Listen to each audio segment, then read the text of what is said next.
This is Woodman here with another channel message.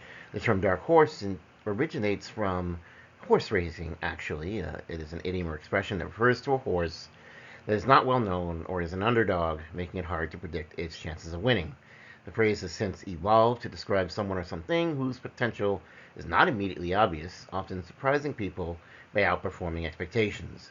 Disraeli's use in The Young Duke helped popularize the term in a broader context. It's a great example of how language evolves from specific origins to even more general applications. For example, in the world of sports with the World Cup, when those matches were underway, this idiom had become very popular among sports enthusiasts and columnists. When Bangladesh defeated New Zealand in a warm up match, it became the dark horse of the tournament. In the context of sports, when you say someone or something or some team is a dark horse, what you mean is that very little is known about their ability, and since people don't know how well the team or individual may play, chances are they may end up surprising everyone and may even win the whole thing and take away the whole tournament. The dark horse metaphor often symbolizes an unexpected contender or someone who rises to prominence despite being underestimated. While the term itself is modern, various mythologies over the years have stories that do seem to embody the theme of what is understood with a dark horse. Let's look at Greek mythology, Hades and Persephone. Hades is the god of the underworld, and he's often seen as an overlooked figure compared to the Olympian gods. His abduction of Persephone, though controversial, showcases his ability to claim power and influence the living as well as the dead, as he was successful with his power grab to some degree. In Norse mythology, we have Ragnarok. The wolf Fenrir, initially underestimated by the gods, ultimately plays a crucial role in the destruction of the world during Ragnarok. The rise of Fenrir from a feared creature to a pivotal force reflects the dark horse theme. Morrigan, this is Celtic mythology. The Morrigan, often seen as a goddess of war and fate, has complex narratives that highlight her unexpected influence on battles and kings. Her ability to sway outcomes illustrates the power of the underestimated. African folklore, we have Anansi. Anansi the Spider is often portrayed as a clever and cunning uh, creature that uses its wit to outsmart stronger opponents.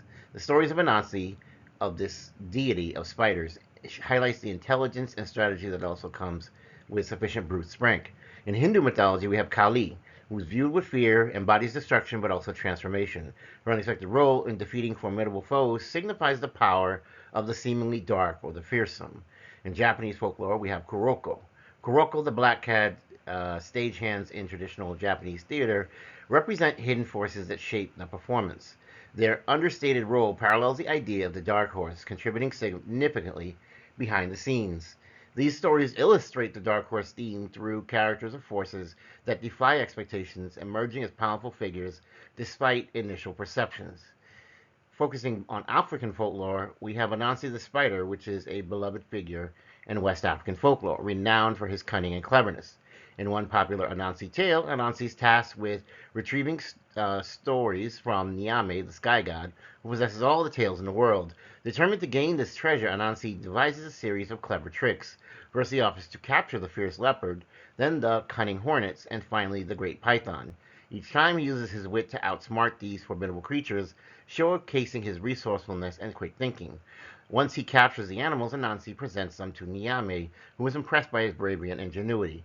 Nyame, acknowledging Anansi's cleverness, agrees to give him the stories, but warns him that they must be shared wisely.